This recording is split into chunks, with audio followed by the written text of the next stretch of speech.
Welcome to Can Angels Fly? I'm Nancy, and today we're here to answer a question.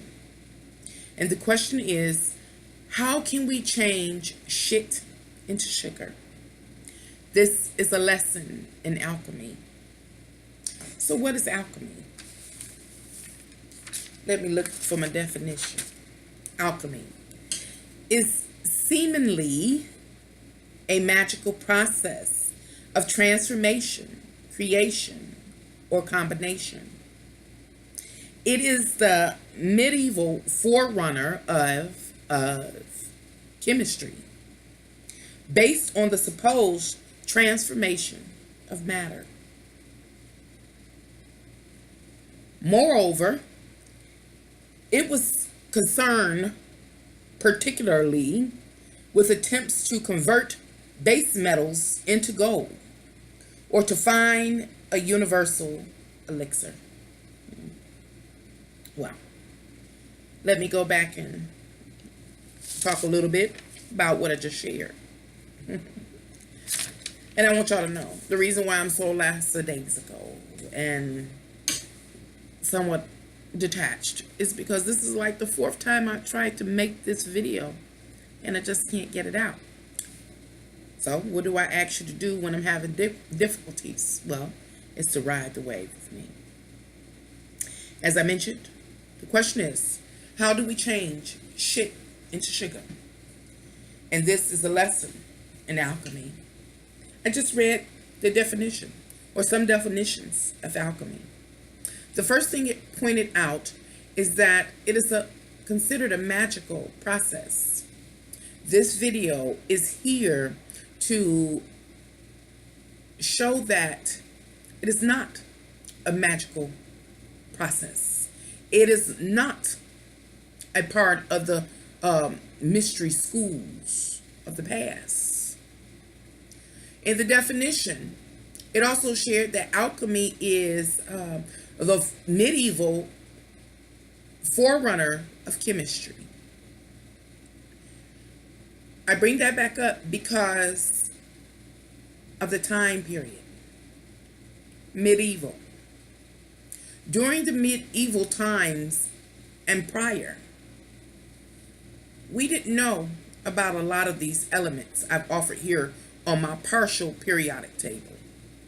They had to be found. And then once found, they had to be tested to come to figure out what their properties are, their purpose, their value to this world. Yeah, this world, this place, this dimension, this realm, Earth. So once they were found and then tested and processed to find out the properties, then they can or could begin to be applied to answer some of life's questions and concerns.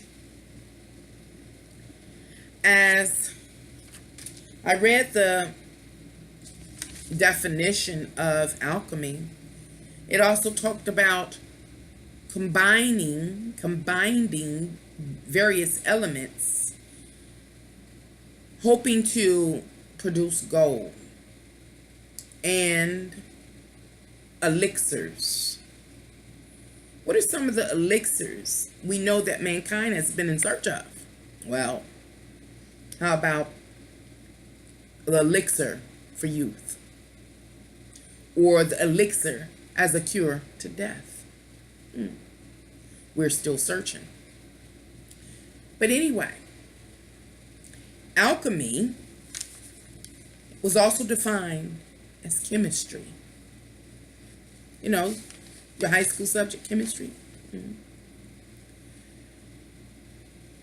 Alchemy is not a part of the mystery school anymore. We all have the potential or the ability to be alchemists.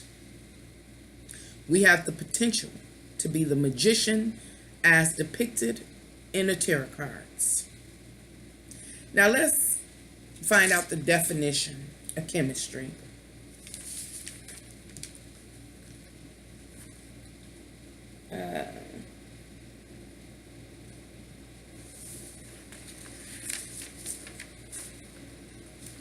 chemistry. Well, there are several types of chemistry, two of which I'll mention.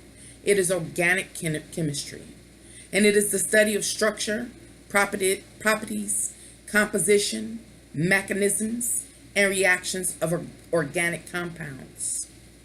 An organic compound is defined as any compound based on a carbon skeleton.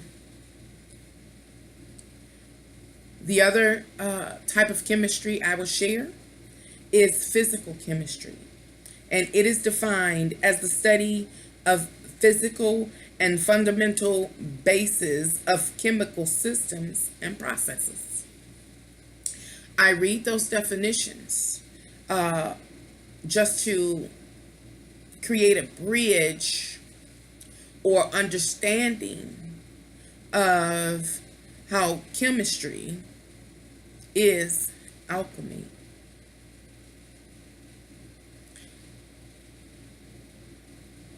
Chemistry is alchemy.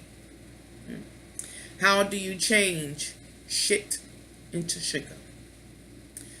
Before we can understand how to change the shitty situations and circumstances within our own personal lives to a state of sugary bliss, we first have to understand the instructions associated with alchemy. Chemistry is one of our greatest references.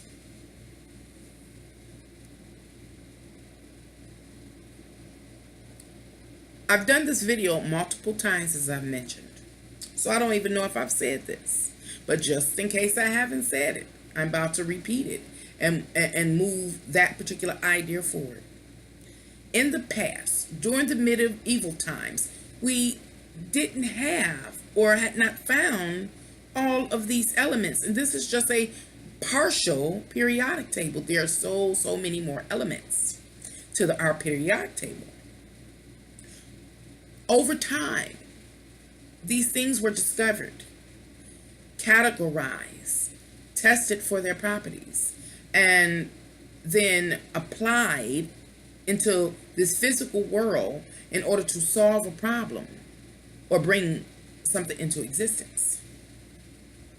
This or that process is a instruction that we need to take to heart if we are to become alchemists. We are alchemists, or recognize our abilities as an alchemist, I'll say.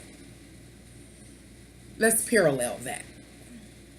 In the course of your life, you've discovered your likes and your dislikes, etc., etc.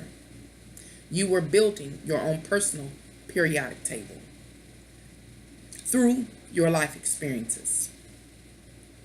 Once you discovered what you liked, for example, well, now you have to test the properties of what you like. How or why do you like them? So you engage in whatever you like. And you say, well, I like maybe cooking, because it allows me to express myself through cooking, and I am able to create things or discover different foods or variety of foods and the vitamins and minerals that they offer, etc., etc. Is the properties of why you like to cook or you like dealing with foods. Now, once you came to understand that, then you could apply it into your physical world. When you got in that kitchen, you were daring, you were courageous.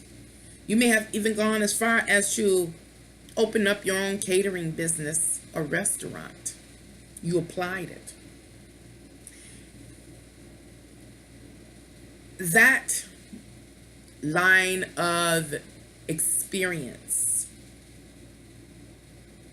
made you an alchemist.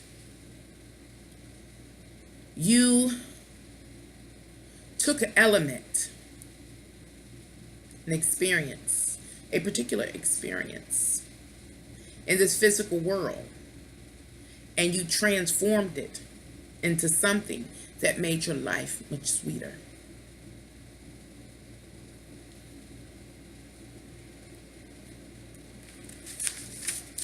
Now let's talk about some of the elements present on this table. One is column 1, line 2. You see Li. That is symbolic for the base element of lithium. And the reason I point that out, because we have found lithium. I believe that lithium is found from like space rocks. Don't quote me on that. And we found that we could use lithium for multiple purposes. But first, we had to find it. We had to test it for its properties. And then we had to apply it to our world. We applied lithium or combined lithium with other elements from our element chart, or multiple elements from our periodic chart. It became a formula in order to solve a problem or to bring something new into existence.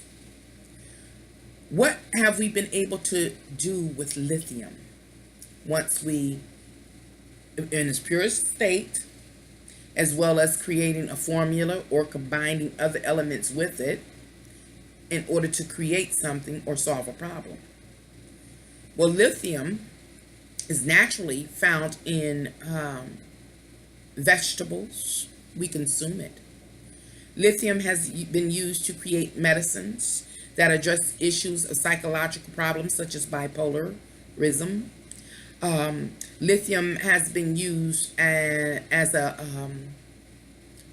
a nuclear reactor plant as a coolant. Lithium has been used in batteries. Lithium has been used in, what else has lithium been used in? Pyrotechnics, the lights at the concert, to create the red flares. So that base element, when combined with other elements we have found, identified the properties, and applied them, have brought all those uses for lithium. And the reason why I bring that up and use lithium as an example is because that's a chemist doing that. That, therefore, is an alchemist. But we can do the same in our lives. We can change shitty situations into sweeter, more palatable experiences. We can make shit into sugar if we find elements and figure out their properties and come to understand them and apply them. We call that in this realm wisdom. The formula for wisdom. That's how you change shit into sugar. Another element that we use often and we find great pleasure with is the element of gold. And its symbol is AU. It's not on this board, and its atomic number is 79. It is important to learn the process of becoming an alchemist. So that's why, again, I'm using our periodic table. Let's talk about the element gold. Where do we find gold? Well, to my shock, our world's oceans contain gold. We also know that we find gold in the crust of our earth. You have to be able to find the element first. Then once you find the element, you have to test it in order to find out its properties. Once you find out its properties, you formulate a formula of what you can combine with gold in order to solve a problem or bring something into existence. We have found uses for gold. Gold we use monetarily. We can create different grades of jewelry, and I'm going to come back to that. We also use gold in electronics because it's a good conductor, and it has a general resistance to oxidation. We're going to come back to that. Oh, and we also use gold in medicine. Yeah, gold. We love gold. So I guess I can go back to the electronics. Gold is a great conductor of energy, of electricity. It is also a great conductor in the physical body. But before we could figure that out, we had to find that mineral or that metal. We had to test that metal for its properties. We had to combine them with various elements in order to figure out what we would bring into existence and what issues or problems it would solve in this physical world. So, when we talk about gold as a medicine, it is a great therapy. When combined, it is a great therapy for the nervous system. It addresses nervous disorders, depression, epilepsy, migraines, and fellas, impotence. Gold is a natural healer, as is many other base elements. Well, now let's go back and talk about jewelry, because we love draping ourselves in gold. You know, you can buy gold that is 24 karat, and that is the purest state of gold. Or we can get it a little cheaper and a little cheaper with 22 karat, 18 karat, 14 karat, 10 karat. What creates the difference or the dissipation in the carats of gold?